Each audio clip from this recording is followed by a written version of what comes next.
Yes. Ye baba. Wameru wa mjambo. Hatujambo wa Kenya, wacha kuongelea Wameru. Mimi maisha yangu imebadilika, hata sisi tuko Meru ama tuko Kenya, maisha imebadilika. Na tuko Kenya, tuko Kenya. Tuko Kenya. Sasa unajua watu wamekuwa akinidharau. Watakudharau tena. Sasa hizi ni wakati wa kunisalimia kwa heshima. Sasa nataka watu waone nani mfanyikazi wa mwingine leo.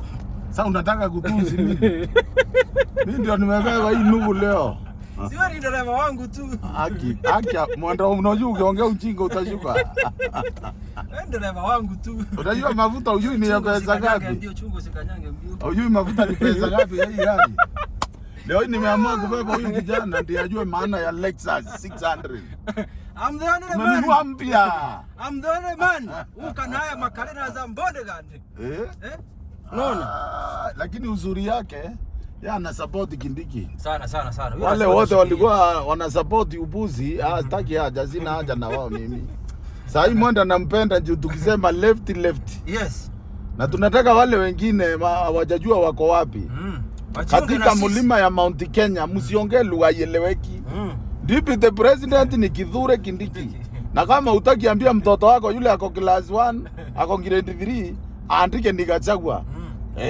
Tuone kama atapita mtihani ya form 4. Lakini mzee nimekuweza. Leo wewe umeniweza. Wewe ni dereva wangu. Mimi una kitu na kubebea heshima tu. Kubebea heshima ya kuvaa shati mpya na saa mpya. Ile nimesikia umefutulia kwa mboma. Mzee anafanyishanga kazi mbaya. Hebu toka achukisa huyu, acha ushukie pale waone ukishuka. Na kukaa na maskini na anaongea mingi. Na mbona watu wale hawana kitu wanaongeanga mingi? Lakini sio ni dereva wangu leo. Anaongea mingi, hana kitu, chai ni kununuliwa, gari mafuta ni kuwekewa, shuka. Lazima unisaidie kwenye maisha. Lazima unisaidie. Driver! Kawacha hiyo. Twende 120 sasa.